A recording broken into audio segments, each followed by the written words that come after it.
one of the many millions of branches on the tree of life, has over deep time and millennia resulted in us.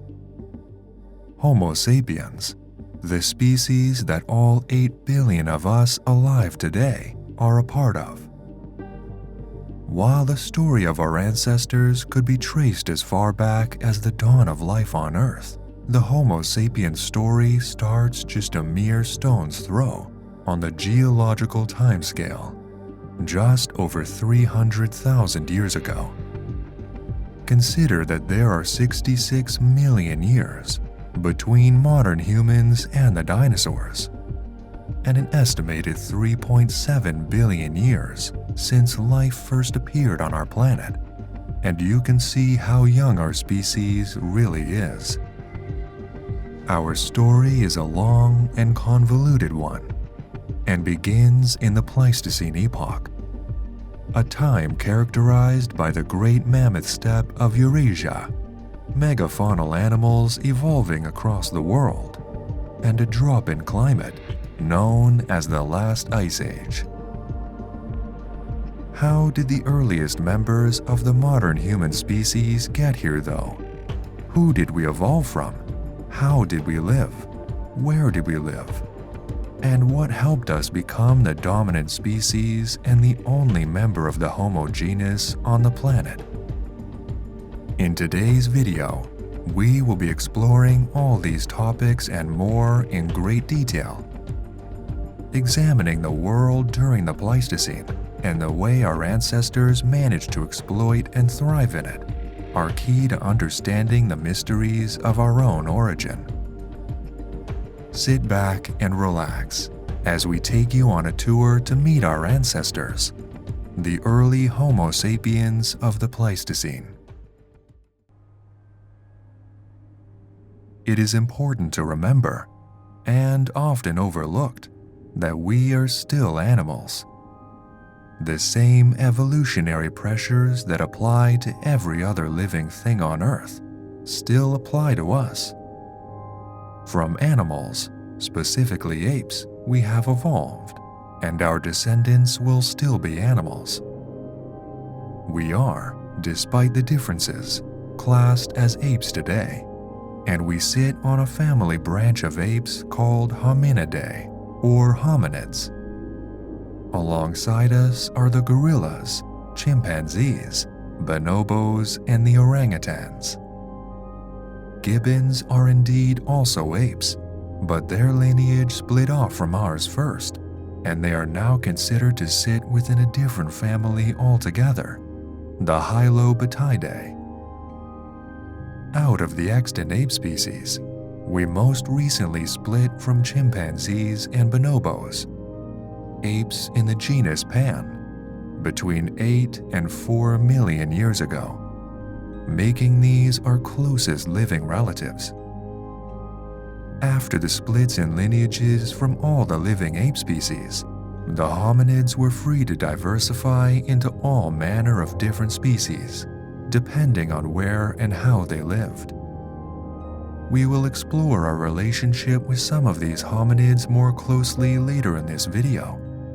But the first ancestors we can trace that started to show distinct traits like those of our own were the Australopithecines. These apes walked upright and still would have resembled chimpanzees in a sense. Their bodies covered in fur, and their brow lines and jaws protruding from their faces. Their ability to walk upright coincided with the appearance of vast grasslands on the plains of Africa, where they first appeared. As the trees grew more sparsely apart, these apes were able to exploit different food sources at ground level rather than in the trees. They retained their long arms for escaping to the safety of the branches in times of need. But for much of the time, they walked on 2 legs on the ground, something that had not been seen before in this manner in any primate species. As the Australopithecine line progressed, they became more and more comfortable with walking and running through the long grasses of the African plains for sustained periods of time. And soon enough, a new genus of hominid had evolved that could exploit this habitat in an even more efficient way. The Homo genus, the one that would eventually lead to us. First to appear on the scene was Homo habilis, a hominid with much to master when it came to technology and hunting, but one that could still use very basic stone tools, the very first to do so. This hairy hominid still retained the longer arms and chimp-like facial features that it inherited, but things were drastically changing, and fast. While still efficient climbers, they only took to the trees when they needed to. Big cats roamed the savannas, and Homo habilis would have been an easy meal if caught unarmed and unaware. From Homo habilis came later species, such as Homo erectus. These hominids had lost much of their hair covering on their bodies, developed the recognizably human body plan, and were visibly more human in facial structure. Homo erectus was the first in the Homo genus to venture out of Africa, colonizing much of Europe and Asia throughout the Middle Pleistocene epoch. Next to appear on the line of Homo descendants was a species designated as either Homo heidelbergensis or Homo rhodesiensis, species that were descended from the Homo erectus populations that did not migrate out of Africa. It is theorized from here that one branch split from the human line to become Homo neanderthalensis, the Neanderthals, and the other carried on, which led to the eventual rise of Homo sapiens, us. Homo sapiens, as you will already know, is a species that is characterized from other archaic human species by its large brain, ability to continuously walk upright, and taller, more gracile build. Our larger brains would lead to many unique innovations, which progressed along the timeline of our existence on planet Earth. From basic stone tools in the Pleistocene to the almost futuristic AI programs and nanotechnology advancements we see in the modern day. It did not take long, relatively speaking, before Homo sapiens managed to find their way out of Africa, much like Homo erectus, into Europe and Asia. It is difficult for archaeologists and anthropologists to determine at exactly which point some populations of Homo sapiens managed to find their way out of their African homeland into the wider world.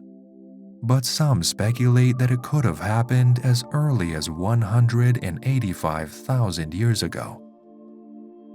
A jawbone fragment, for instance, has been discovered in the Mislia cave in Israel, which is thought to belong to Homo sapiens and date to around this time.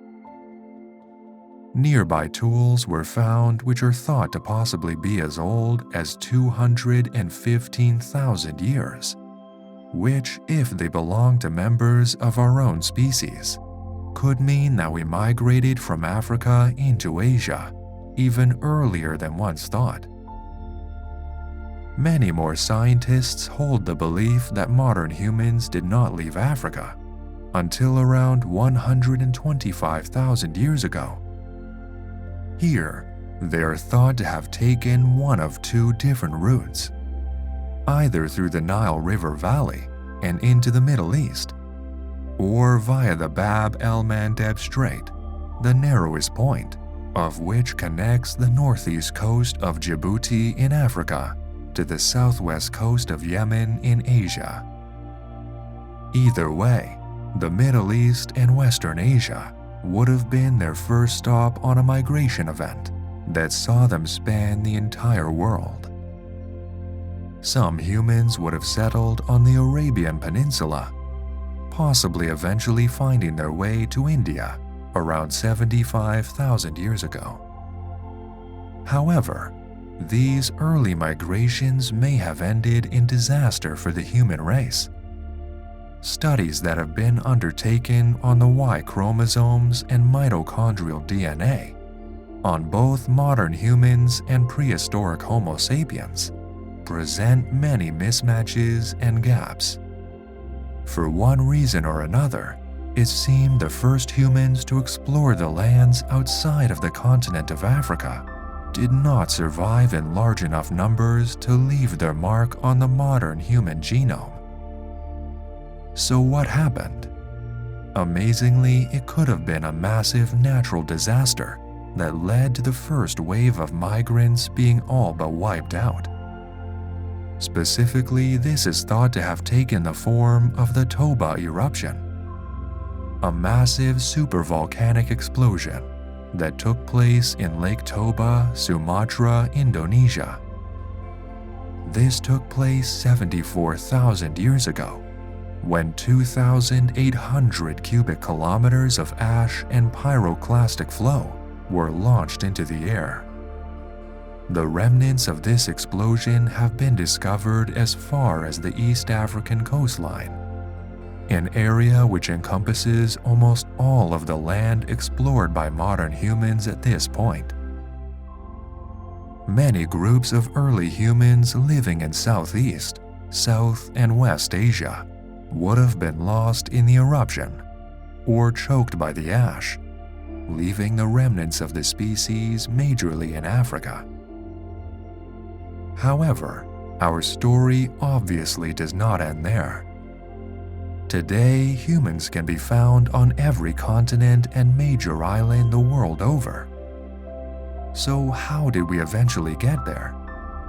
The answer can be found in a second wave of migrations that took place over the course of between 70 and 50,000 years ago.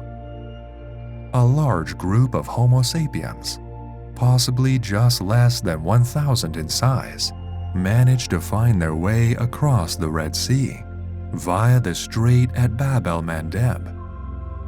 From here, it is thought that these people followed the steps of their ancestors, traveling down the West Asian coastline, eventually making it to India around 65,000 years ago. Some of these people carried on eastward through what is now Thailand, making their way down to Malaysia, Indonesia, and eventually Australia.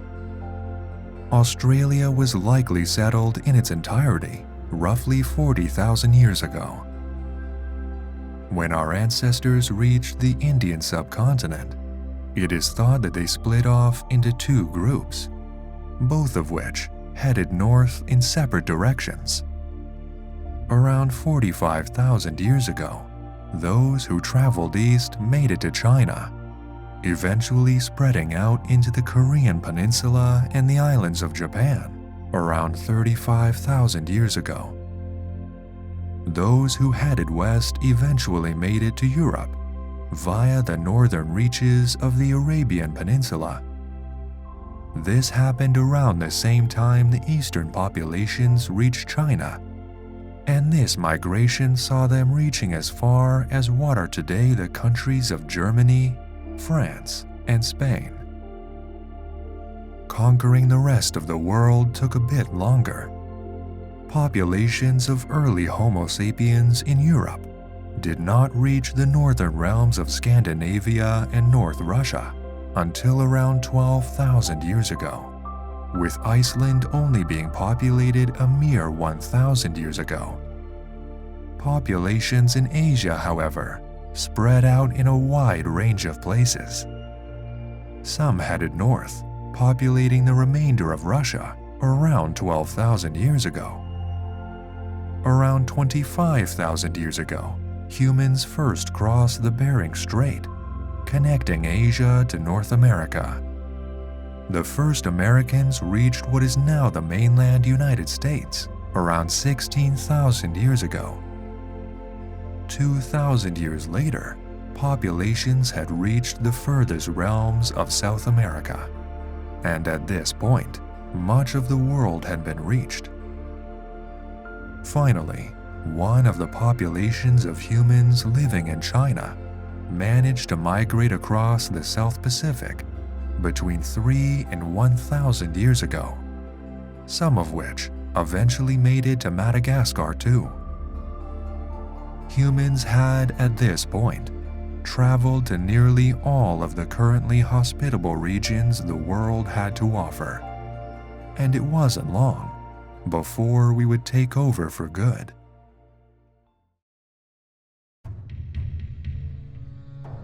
Much of what we know about the lifestyles of our early Homo sapien ancestors concerns a period of time immortalized in popular culture, often inaccurately, known as the Stone Age. Much debate is ongoing as to when the Stone Age began and finished, but the most reliable evidence would seem to place the beginning of it around 10,000 BC and the end around 4000 BC. The Stone Age in itself is split up into 3 distinct periods. In order, the Paleolithic, which is considered by some to have begun long before 10,000 BC, Mesolithic, and Neolithic. The Paleolithic period is characterized by Homo sapiens living in caves in family groups, or later on, basic huts composed of wood and animal hides. The people of the Paleolithic were hunter-gatherers, subsisting on the meat of wild animals and fruits, nuts, and roots found while foraging in the forests and plains over the landscape in which they lived. In order to prepare their food, humans living in and around this time constructed basic tools made out of flint and animal bone. Stone points, bifaces, and basic spears have been unearthed from this period in time, which were all used to assist in the hunting process. A wide range of meat was eaten by these early groups of humans, everything from deer and boar to giant deer and woolly mammoths. They fished from the rivers, likely ate bird eggs, and cooked their food using a high degree of control over fire. Humans from the Paleolithic are also known to have created art. Pigments were extracted from ochre, charcoal, blood, sap, and bones to create a basic form of paint, which would form the bases of cave paintings. Animals were often the subject of these paintings, everything from mammoths to deer, bears to saber-toothed cats, as well as human-like figures themselves. Some of the most famous and highly detailed of these sites can be seen today in Spain and France, with some present across the wider reaches of Europe and as far as Indonesia and America. By the end of the Paleolithic, many megafaunal animals such as mammoths, saber-toothed cats, ground sloths, and giant deer were extinct as a result of overhunting and climate changes across the world. The Ice Age was coming to an end, and this meant change was on the horizon for our ancestors.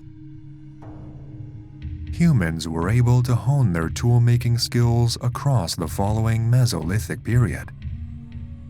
Stone polishing techniques were achieved, and stone tools were sharpened into deadly points that could be used more efficiently when hunting wild animals. As the world warmed up, caves were typically left behind as our ancestors began to live as nomads across the world, setting up camps seasonally in places where they would have the best chances of survival at a given time. Rivers and lakes were favored due to their easily accessible supplies of water, fish, and animals coming down to drink. And due to the proximity of these settlements to water, Basic forms of agriculture and farming were eventually developed towards the end of the Mesolithic. It was these developments in agricultural technology that resulted in some of the very first permanent settlements, places where humans could reliably live next to running water and healthy soil. The Neolithic period, also known as the New Stone Age, came next.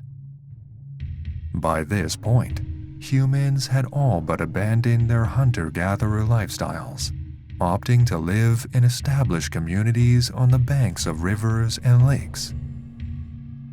The domestication of many types of crop led to the domestication of many types of animal. Goats, sheep, pigs, cows, and eventually even horses would have been commonplace amongst these proto-communities. With these advancements, in turn came further knowledge around the construction of tools. Hand axes, plows, more advanced housing and innovations in cloth production, as well as pottery, came in the Neolithic. People banded together for defensive purposes against the elements, wild animals, and even rival groups of humans who had set up their own settlements. The world was still a dangerous and unforgiving place to those who were unprepared to face it, but it was made much safer within the walls of an early village. It was these innovations in the Stone Age that laid the foundations for the forthcoming Bronze and Iron Ages. But these are stories for another video. For many of their early years on planet Earth, Homo sapiens were not alone. They shared the world with other species of humans, many of which were adapted to different lifestyles to ours. 70,000 years ago, just as Homo sapiens were beginning to make their first permanent steps out of Africa, they would have run into uncannily similar species to their own. Those that headed north to Eurasia would have run into groups of Homo neanderthalensis, the Neanderthals. Shorter, stockier humans with larger noses and brow ridges to help them survive in the colder climates of Northern Europe and Asia. There is concrete proof that Homo sapien populations in the Pleistocene interbred with the Homo neanderthalensis populations.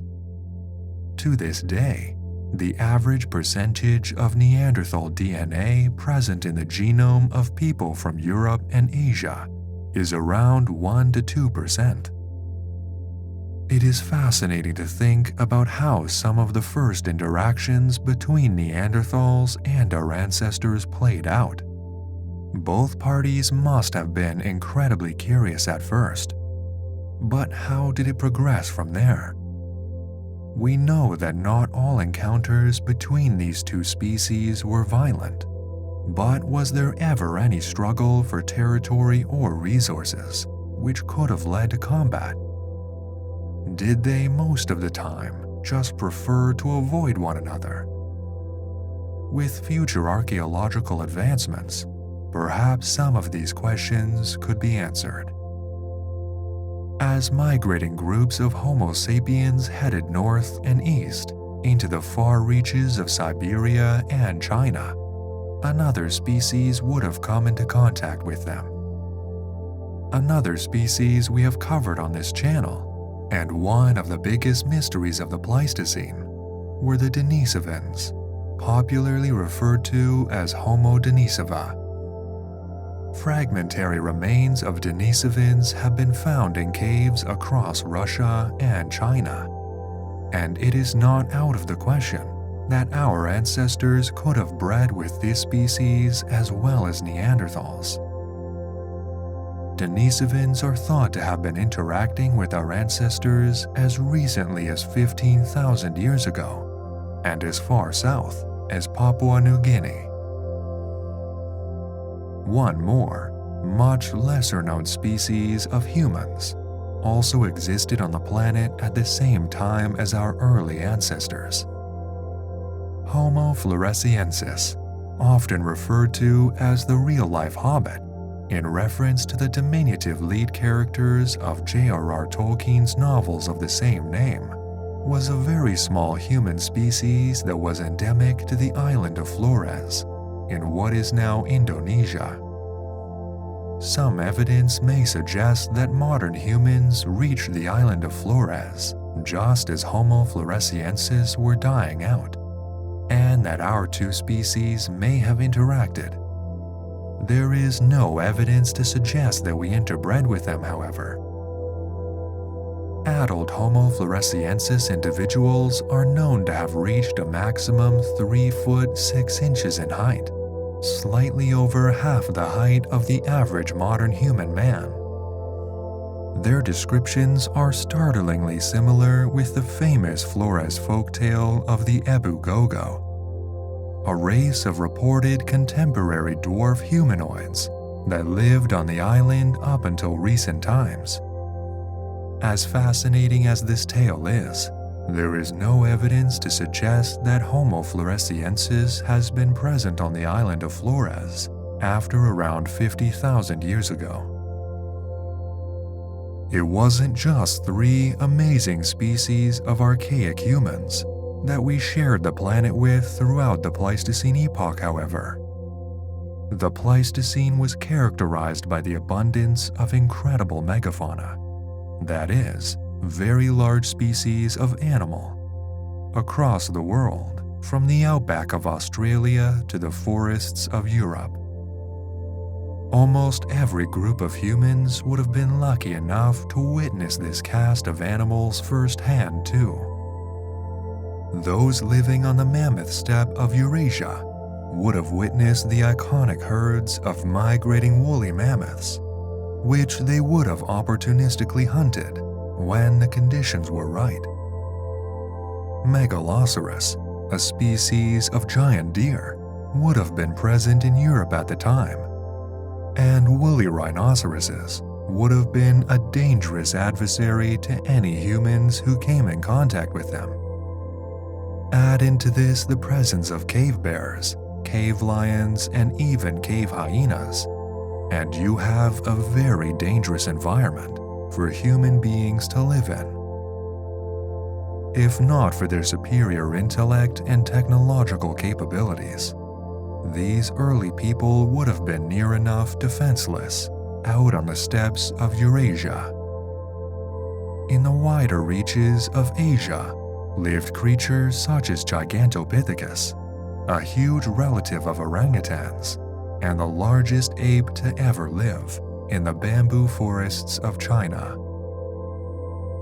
Across Siberia and northern China also lived Elasmotherium, a relative of modern rhinoceroses that had adapted to the harsh, cold climates of the north.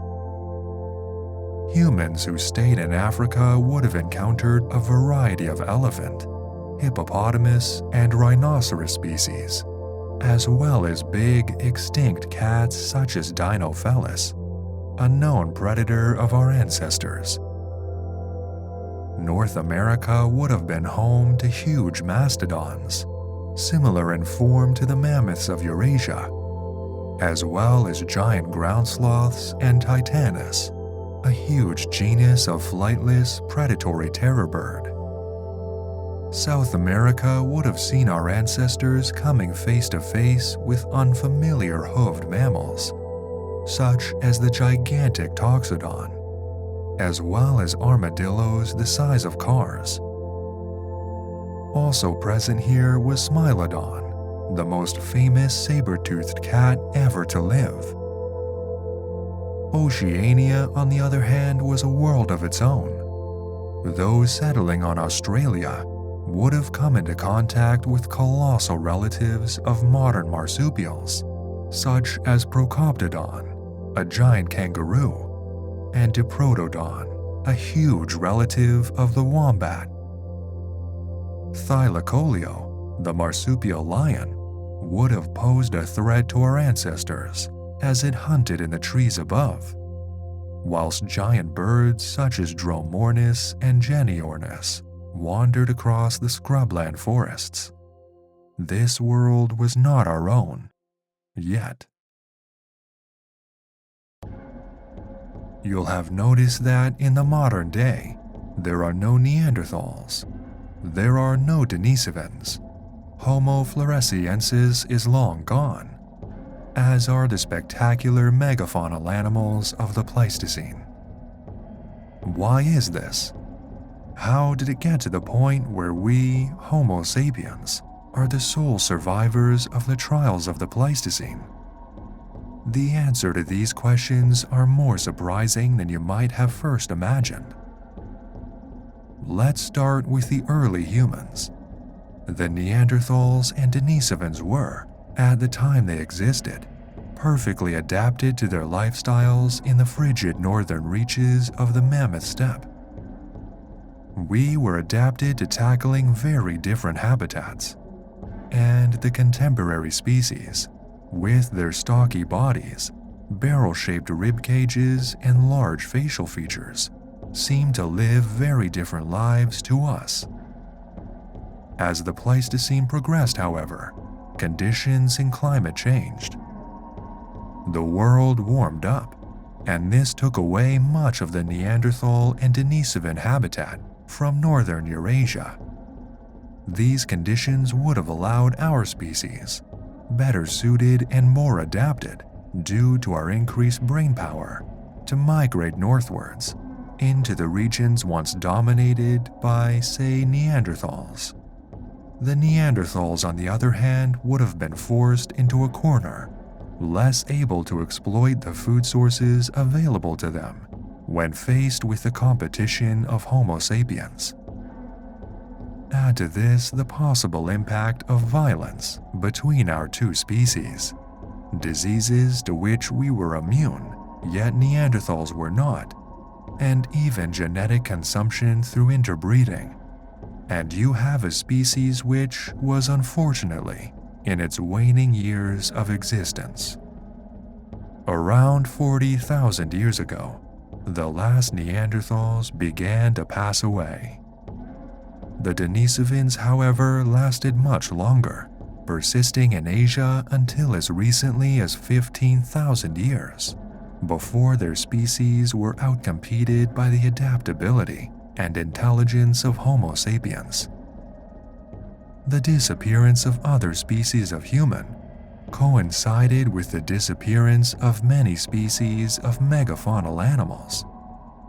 As modern humans appeared on the scene, with their superior hunting technologies, large animals were targeted.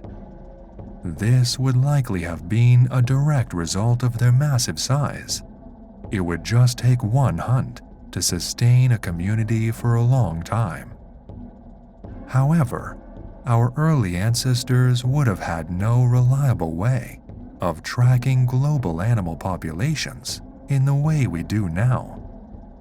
Conservation in general would have been a subject that would have gone over their heads entirely, and these people would likely have continuously hunted these giants until their populations waned entirely. Add climate change into the mix, making the environments of woolly mammoths, mastodons, and woolly rhinoceroses unlivable, and you have a recipe for disaster. Within several thousand years of us encountering them, the giants of the Mammoth Steppe disappeared, along with the giant marsupials of Australia, the sloths of the Americas, and the diversity of large animals in Africa. Today, remnants of these populations can be found scattered across the world, but modern megafauna is nowhere near as diverse as it once was. In a short time, we have come an astoundingly long way. From these early communities, built around the river systems of Europe and Asia, we have constructed widespread cities, some of which can even be seen from space. To even be able to see things from space in the first place is another massive feat of human technology. To our early ancestors, this would have been an inconceivably massive achievement. We have made great leaps forward in the realms of medicine, scientific study, architecture, art, construction, and even the understanding of how our species came to be. But with these innovations come dangers.